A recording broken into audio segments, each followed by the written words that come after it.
Good morning, Spencer Matthews. Good morning, Kathryn. How are you? I am good, my friend. So, first of all, welcome back to Dublin. When did you land in?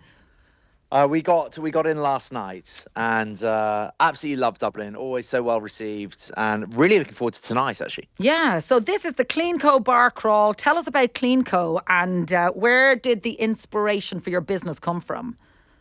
Oh, okay. So we've been trading for about 5.5 years now, and back then I was quite a heavy drinker. Had a lot of jobs that revolved around being very social, and what felt very fun then felt slightly problematic. I'm in my later 20s, lost a bit of control with the drink, and basically gave up for a long period, and in which I realised that there's nothing really to replace that cocktail feeling. Alcohol-free beer was doing really, really well. Those products were killing it. It just tasted fantastic. People were beginning to drink alcohol-free beer, although it's been around for a long time.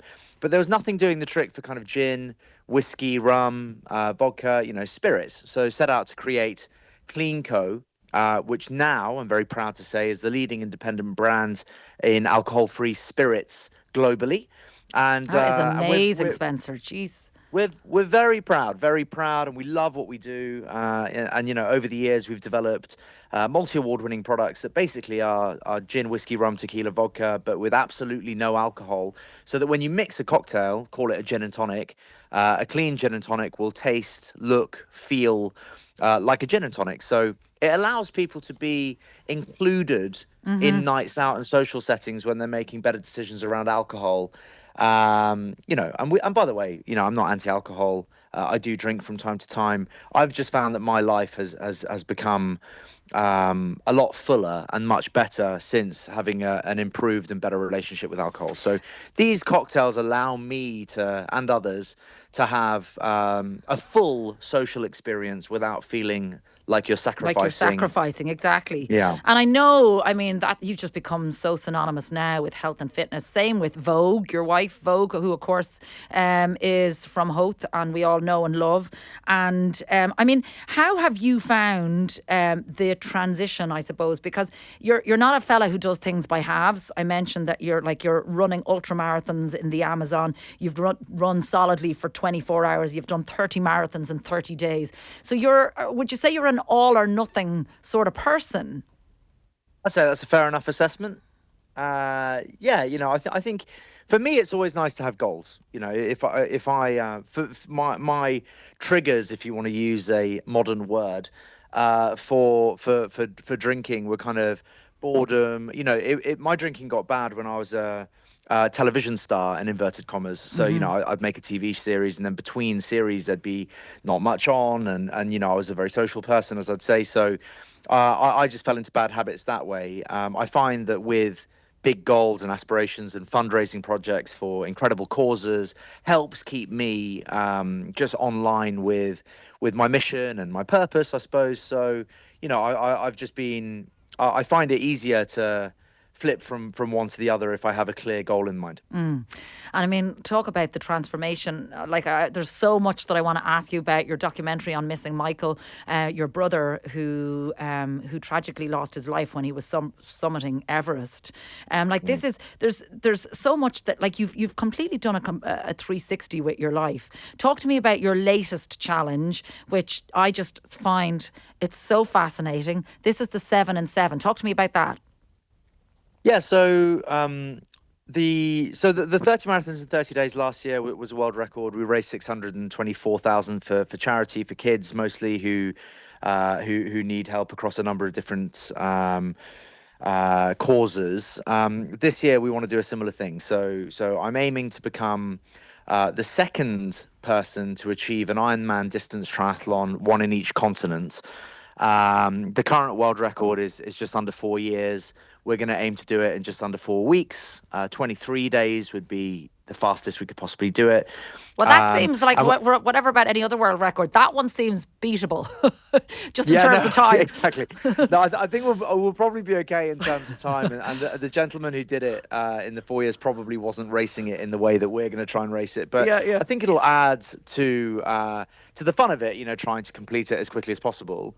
And I think it will be a really exciting and interesting adventure again. A lot of people who are kind enough to follow these things that I do are always obsessed with the why. Why do it? Why? Yeah. And it's nothing to do with punishment or pushing yourself as hard as you can go. Really, for me, this is an adventure, right? And again, attaching a really meaningful cause to it and hoping to do some good, raising significant funds for exceptional foundations But I don't think people. is the driving force. But I don't think people actually, when you just say the 7 and 7, like 7 triathlons on 7 continents in less than a month, but actually the physical endurance of that is one thing. The travel alone is so hard on the body as well. But actually, when you're talking about doing a triathlon in the Antarctic, for example, the 7th continent, what temperatures are you going to be swimming in?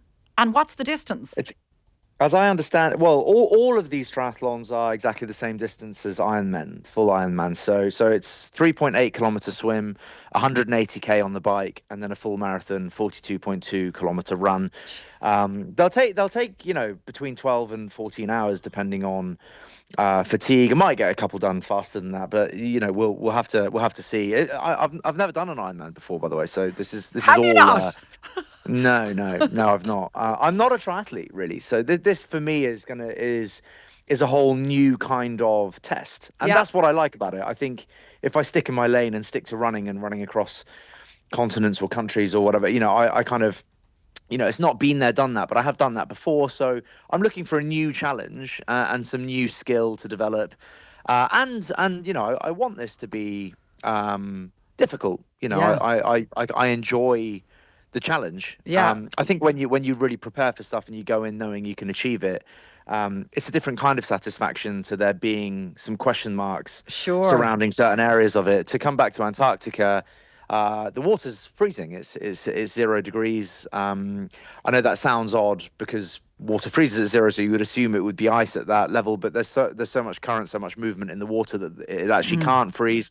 As far as I understand it, it is 0 degrees. Well, I actually was swimming in the Antarctic. Now, when I say swimming, Spencer, I was there a couple of years ago, but when I say swimming, I literally ran in and ran out and put back on all my thermal layers and heat packs and everything. So I wouldn't say I was swimming. I just dipped in and screamed and ran out.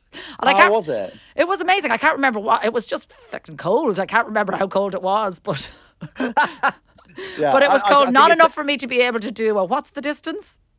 3.8 kilometers. No, thank you. That would be. To be honest, that is the one that's keeping me up at night. The rest of them will see us go to Rio, Miami or LA, London, Dubai probably will be the Asian leg. I'd love to do Japan, but it's just a bit far. Upsettingly, I think it would be amazing to go and see Japan. I'd love to see Japan.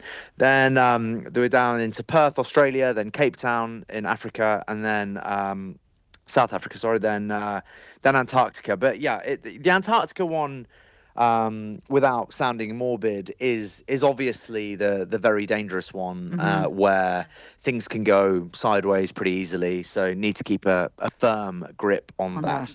Can I ask you, you're dad of 3, Theodore, Gigi and Otto. What does Vogue, if you say, right, this is what I'm going to do, you're sitting down over dinner, you get this idea, this is what I'm going to do, I'm going to be away for a month and I'm possibly putting my body in danger. How does she feel about all of this?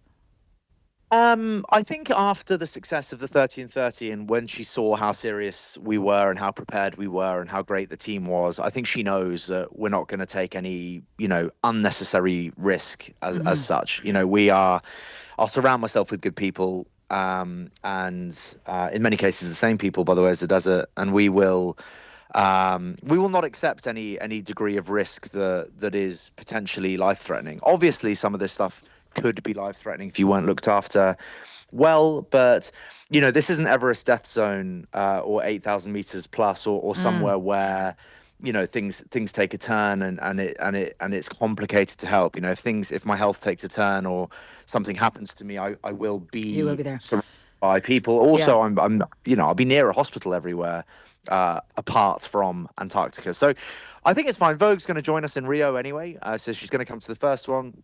The third one is on home turf in London, so I'll be staying at home. So this one is broken up a bit more. It's far less Okay. secluded than the 30 and 30. And I'll probably have Wi-Fi most places as well, so I'll be able to be in touch with her. But Vogue is a busy mother of three. We have incredible. Our parents as well are very helpful with the children. They're I there think to help ultimately her. she understands that the cause is meaningful, and we're looking again to try and make a difference to as many people as possible And that you are in doing, this my task. friend. That you are Yeah. doing.